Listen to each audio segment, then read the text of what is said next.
Apple made some major changes to comply with new rules. NVIDIA is now being sued over AI copyright infringement. And Neil Young is back on Spotify. It's Wednesday, March 13th, and this is Engadget News.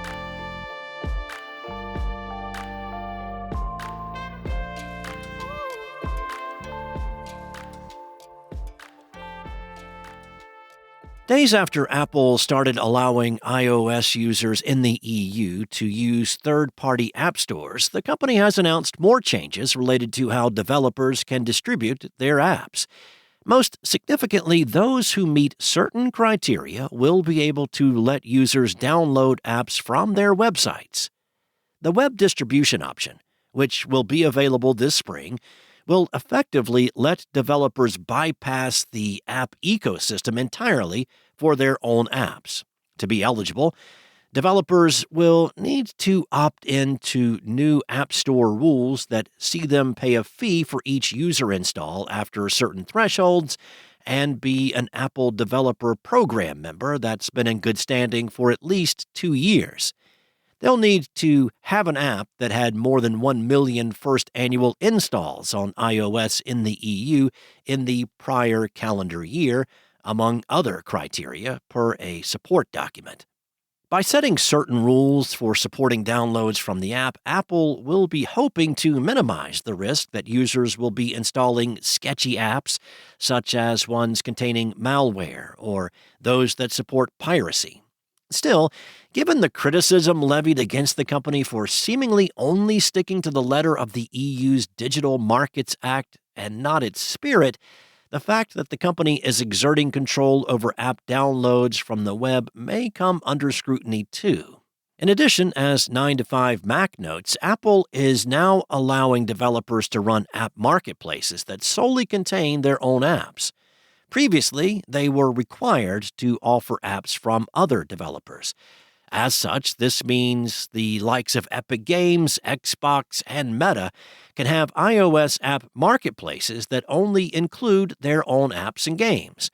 And lastly, developers will have more flexibility over how they can direct users to an external web page to complete a transaction for digital goods and services.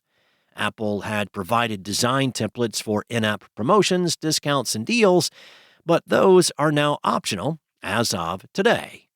That means the likes of Spotify and Netflix can now design links out to their websites and potentially avoid the 30% cut that Apple takes of subscriptions from app-based signups.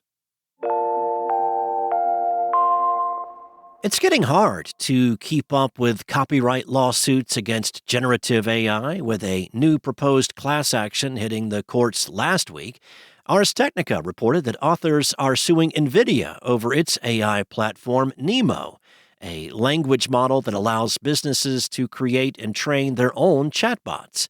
They claim the company trained it on a controversial data set that illegally used their books without consent.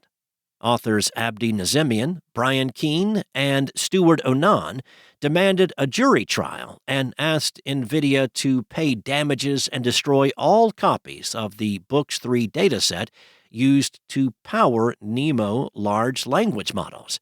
They claim that the dataset copied a shadow library called Bibliotech, consisting of 196,640 pirated books.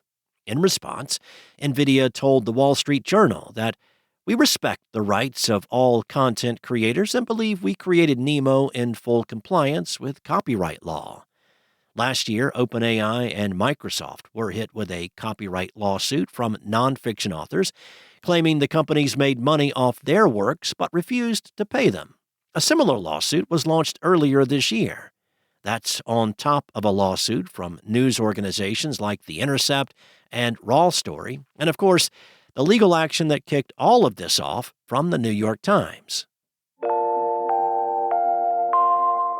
Neil Young is back on Spotify after boycotting the platform over 2 years ago, he announced in a blog post.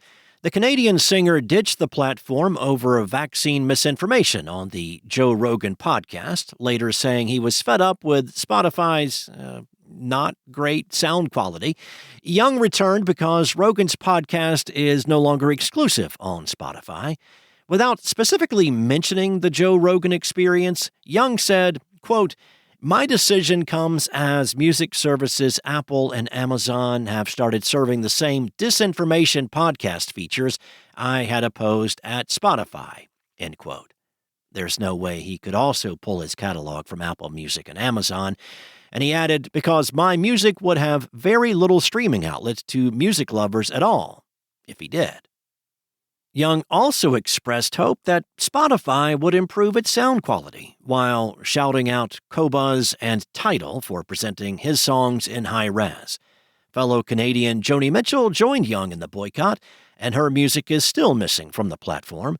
Both had reason to be incensed about the vaccine misinformation on Rogan's show, as both were victims of polio, a disease that was wiped out in North America thanks to vaccines. It's hard to say how Young's boycott affected Spotify, but it certainly impacted his finances. Last year, Billboard estimated that pulling his songs from Spotify cost him roughly $300,000 in lost recorded music and publishing royalties. Thanks for listening. There's more to these stories and additional articles at Engadget.com. This episode featured journalism by Engadget contributors Chris Holt and Steve Dent, and was produced by Spoken Layer. Enjoy your day.